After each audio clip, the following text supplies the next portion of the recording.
The Idea of a University. By John Henry Newman. Chapter 3. University Life at Athens. However apposite may have been the digression into which I was led when I had got about half through the foregoing chapter, it has had the inconvenience of what may be called running me off the rails, and now that I wish to proceed from the point at which it took place, I shall find some trouble, if I may continue the metaphor, in getting up the steam again, or if I may change it, in getting into the swing of my subject.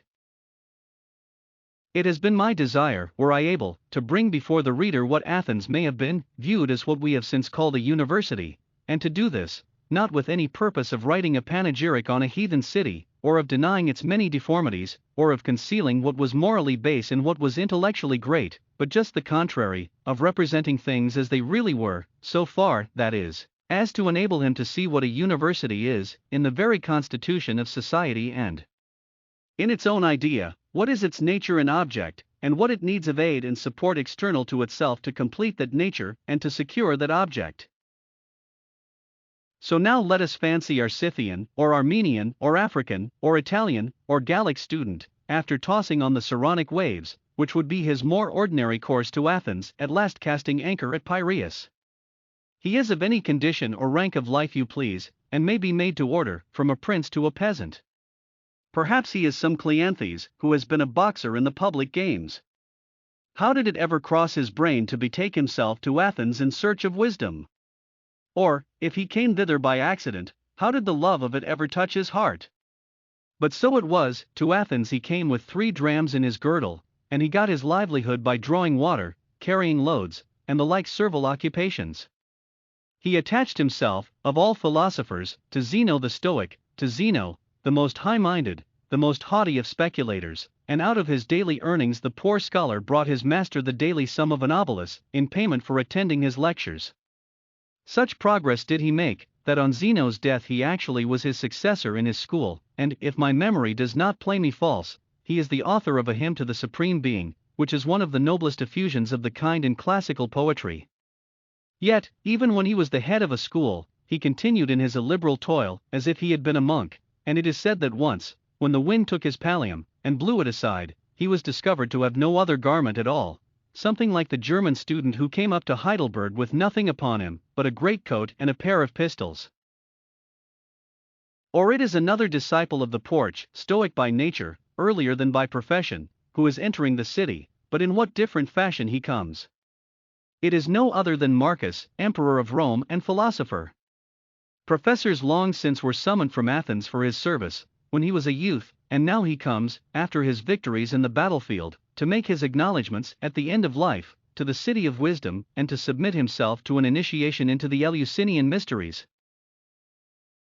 Or it is a young man of great promise as an orator, were it not for his weakness of chest, which renders it necessary that he should acquire the art of speaking without overexertion, and should adopt a delivery sufficient for the display of his rhetorical talents on the one hand, yet merciful to his physical resources on the other. He is called Cicero. He will stop but a short time, and will pass over to Asia Minor and its cities, before he returns to continue a career which will render his name immortal, and he will like his short sojourn at Athens so well, that he will take good care to send his son thither at an earlier age than he visited it himself.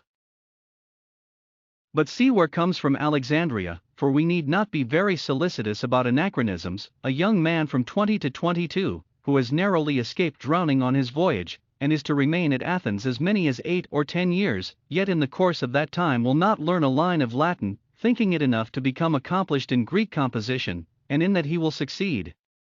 He is a grave person and difficult to make out. Some say he is a Christian, something or other in the Christian line his father is for certain. His name is Gregory, he is by country a Cappadocian, and will in time become preeminently a theologian, and one of the principal doctors of the Greek Church. Or it is one Horace, a youth of low stature and black hair, whose father has given him an education at Rome above his rank in life, and now is sending him to finish it at Athens. He is said to have a turn for poetry. A hero he is not, and it were well if he knew it, but he is caught by the enthusiasm of the hour, and goes off campaigning with Brutus and Cassius, and will leave his shield behind him on the field of Philippi. Or it is a mere boy of 15, his name Eunapius, though the voyage was not long, seasickness, or confinement, or bad living on board the vessel, threw him into a fever, and, when the passengers landed in the evening at Piraeus, he could not stand. His countrymen who accompanied him, took him up among them and carried him to the house of the great teacher of the day, Proeresius, who was a friend of the captain's, and whose fame it was which drew the enthusiastic youth to Athens.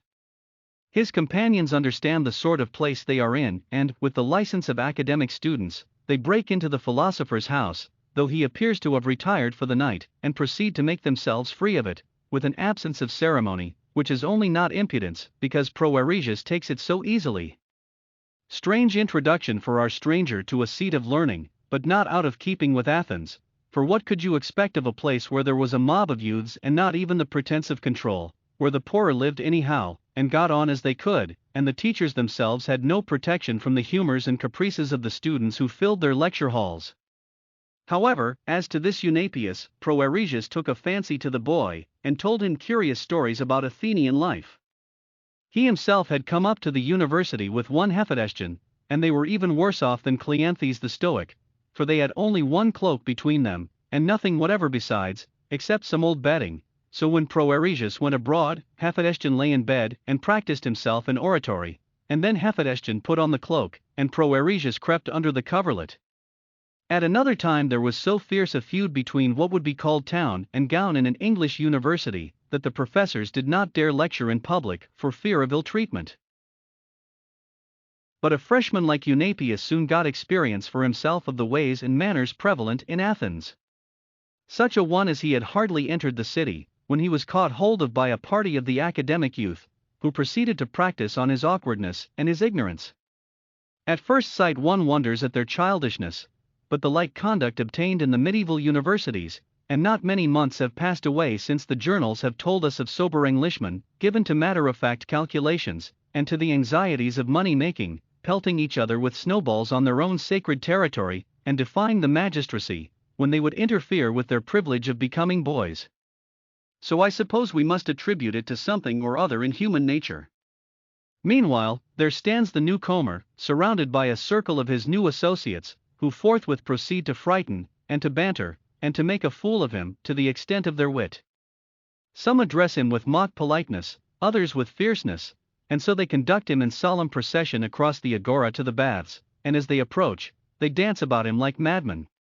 But this was to be the end of his trial, for the bath was a sort of initiation. He thereupon received the pallium, or university gown, and was suffered by his tormentors to depart in peace. One alone is recorded as having been exempted from this persecution. It was a youth graver and loftier than even Saint Gregory himself, but it was not from his force of character, but at the instance of Gregory, that he escaped. Gregory was his bosom friend, and was ready in Athens so shelter him when he came. It was another saint and doctor, the great Basil then, it would appear, as Gregory, but a catechumen of the church. But to return to our freshman. His troubles are not at an end, though he has got his gown upon him. Where is he to lodge? Whom is he to attend? He finds himself seized, before he well knows where he is, by another party of men, or 3 or 4 parties at once, like foreign porters at a landing, who seize on the baggage of the perplexed stranger, and thrust half a dozen cards into his unwilling hands. Our youth is plied by the hangers-on of professor this, or sophist that, each of whom wishes the fame or the profit of having a houseful. We will say that he escapes from their hands, but then he will have to choose for himself where he will put up, and, to tell the truth, with all the praise I have already given, and the praise I shall have to give to the city of mind, nevertheless, between ourselves, the brick and wood which formed it, the actual tenements, where flesh and blood had to lodge, always excepting the mansions of great men of the place, do not seem to have been much better than those of Greek or Turkish towns, which are at this moment a topic of interest and ridicule in the public prints. A lively picture has lately been set before us of Gallipoli. Take, says the writer, a multitude of the dilapidated outhouses found in farmyards in England, of the rickety old wooden tenements, the cracked, shutterless structures of planks and tiles, the sheds and stalls, which our by lanes, or fish markets, or riversides can supply, tumble them down on the declivity of a bare bald hill, let the spaces between house and house, thus accidentally determined, be understood to form streets, winding of course for no reason, and with no meaning, up and down.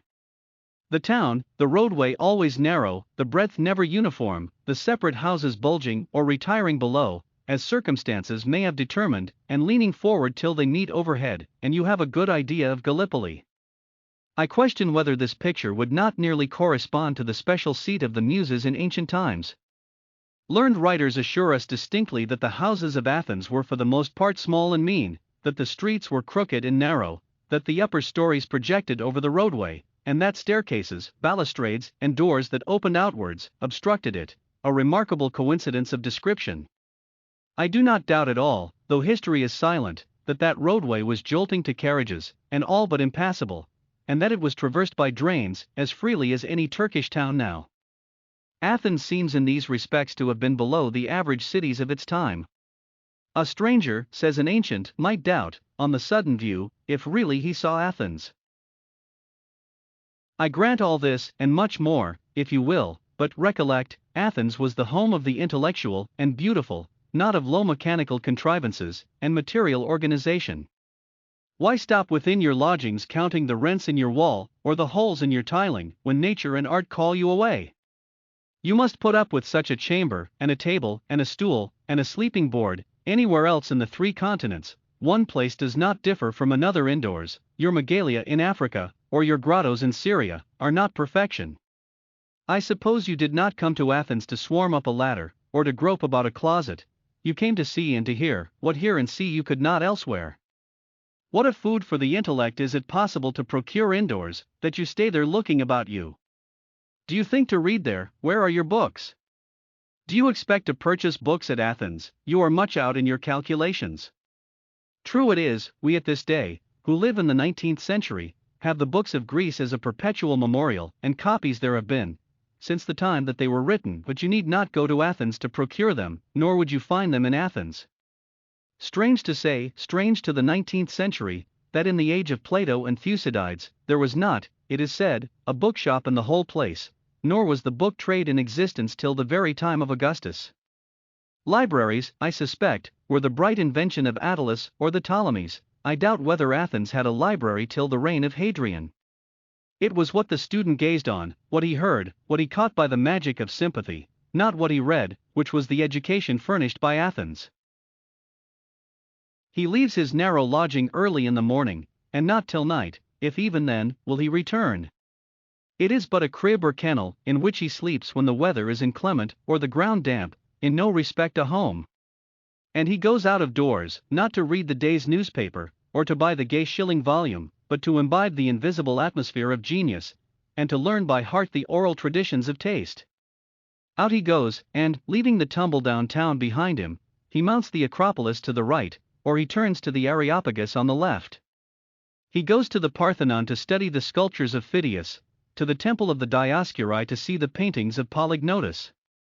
We indeed take our Sophocles or Aeschylus out of our coat pocket, but if our sojourner at Athens would understand how a tragic poet can write, he must betake himself to the theatre on the south, and see and hear the drama literally in action. Or let him go westward to the Agora, and there he will hear Lysias or Andicides pleading, or Demosthenes haranguing.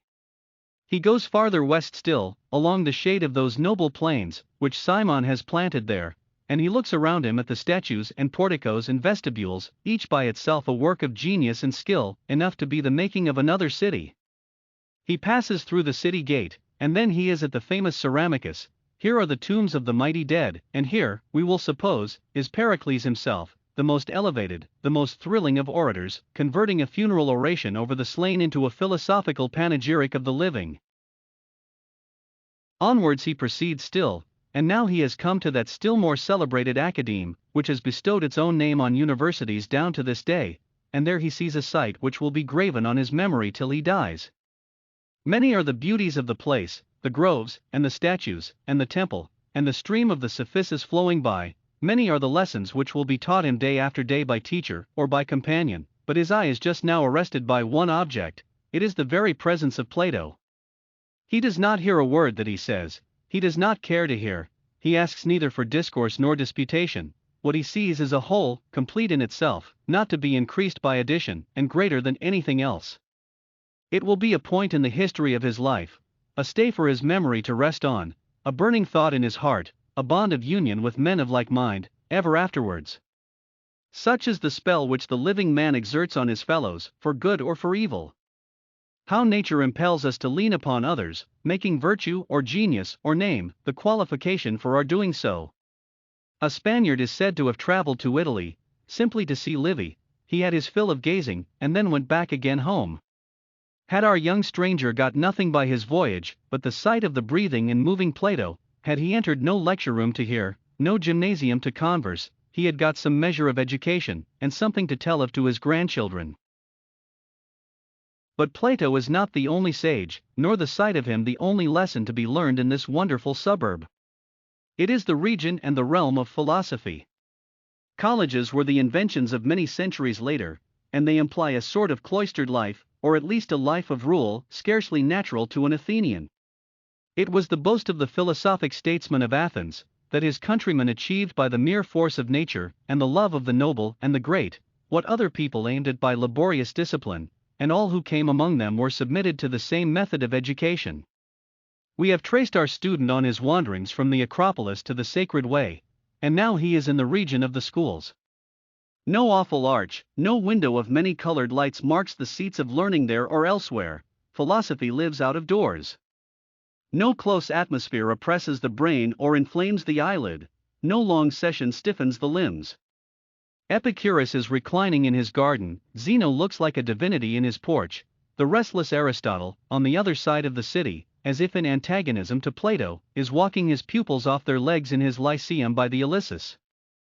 Our student has determined on entering himself as a disciple of Theophrastus, a teacher of marvelous popularity, who has brought together 2,000 pupils from all parts of the world. He himself is of Lesbos, for masters, as well as students, come hither from all regions of the earth, as befits a university. How could Athens have collected hearers in such numbers, unless she had selected teachers of such power? It was the range of territory, which the notion of a university implies, which furnished both the quantity of the one, and the quality of the other. Anaxagoras was from Ionia, Carneades from Africa, Zeno from Cyprus, Protagoras from Thrace, and Gorgias from Sicily. Andromachus was a Syrian, Proeresius an Armenian, Hilarius a Bithynian, Philiscus a Thessalian, Hadrian a Syrian. Rome is celebrated for her liberality in civil matters. Athens was as liberal in intellectual. There was no narrow jealousy directed against a professor, because he was not an Athenian. Genius and talent were the qualifications, and to bring them to Athens was to do homage to it as a university. There was a brotherhood and a citizenship of mind. Mind came first, and was the foundation of the academical polity, but it soon brought along with it, and gathered round itself, the gifts of fortune and the prizes of life. As time went on, wisdom was not always sentenced to the bare cloak of Cleanthes, but beginning in rags, it ended in fine linen. The professors became honorable and rich, and the students ranged themselves under their names, and were proud of calling themselves their countrymen. The university was divided into 4 great nations, as the medieval antiquarian would style them, and in the middle of the 4th century, Proeresius was the leader or proctor of the Attic, Hephaestion of the Oriental, Epiphanius of the Arabic, and Diophantus of the Pontic. Thus the professors were both patrons of clients, and hosts and proxeni of strangers and visitors, as well as masters of the schools, and the Cappadocian, Syrian, or Sicilian youth who came to one or other of them, would be encouraged to study by his protection, and to aspire by his example. Even Plato, when the schools of Athens were not 100 years old, was in circumstances to enjoy the odium cum dignitate. He had a villa out at Heraclea, and he left his patrimony to his school, in whose hands it remained, not only safe, but fructifying, a marvelous phenomenon in tumultuous Greece, for the long space of 800 years. Epicurus too had the property of the gardens where he lectured, and these too became the property of his section. But in Roman times the chairs of grammar, rhetoric, politics, and the 4 philosophies, were handsomely endowed by the state. Some of the professors were themselves statesmen or high functionaries, and brought to their favorite study senatorial rank or Asiatic opulence. Patrons such as these can compensate to the freshman, in whom we have interested ourselves, for the poorness of his lodging and the turbulence of his companions. In everything there is a better side and a worse, in every place a disreputable set and a respectable, and the one is hardly known at all to the other. Men come away from the same university at this day, with contradictory impressions and contradictory statements, according to the society they have found there. If you believe the one, nothing goes on there as it should be; if you believe the other, nothing goes on as it should not. Virtue, however, and decency are at least in the minority everywhere, and under some sort of a cloud or disadvantage, and this being the case, it is so much gain whenever in Herod's Atticus is found, to throw the influence of wealth and station on the side even of a decorous philosophy. A consular man, and the heir of an ample fortune, this Herod was content to devote his life to a professorship and his fortune to the patronage of literature. He gave the sophist Polemo about 8,000 pounds, as the sum is calculated, for 3 declamations.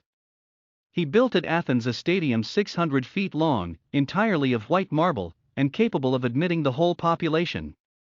His theatre, erected to the memory of his wife, was made of cedar wood curiously carved. He had 2 villas, one at Marathon, the place of his birth, about 10 miles from Athens, the other at Sophicia, at the distance of 6, and thither he drew to him the elite, and at times the whole body of the students. Long arcades, groves of trees, clear pools for the bath, delighted and recruited the summer visitor. Never was so brilliant a lecture room as his evening banqueting hall. Highly connected students from Rome mixed with the sharp-witted provincial of Greece or Asia Minor, and the flippant sciolist, and the nondescript visitor, half philosopher, half tramp, met with a reception, courteous always, but suitable to his deserts. Herod was noted for his repartees, and we have instances on record of his setting down, according to the emergency, both the one and the other. A higher line, though a rarer one, was that allotted to the youthful Basil. He was one of those men who seem by a sort of fascination to draw others around them even without wishing it.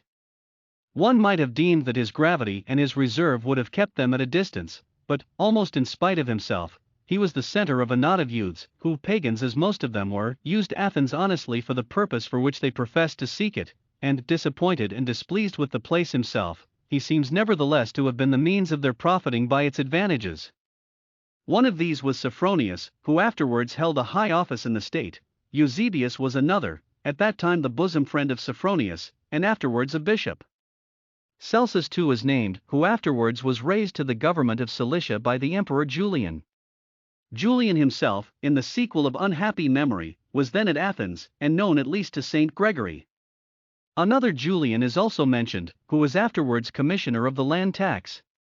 Here we have a glimpse of the better kind of society among the students of Athens, and it is to the credit of the parties composing it, that such young men as Gregory and Basil, men as intimately connected with Christianity as they were well known in the world, should hold so high a place in their esteem and love. When the 2 saints were departing, their companions came around them with the hope of changing their purpose. Basil persevered, but Gregory relented, and turned back to Athens for a season.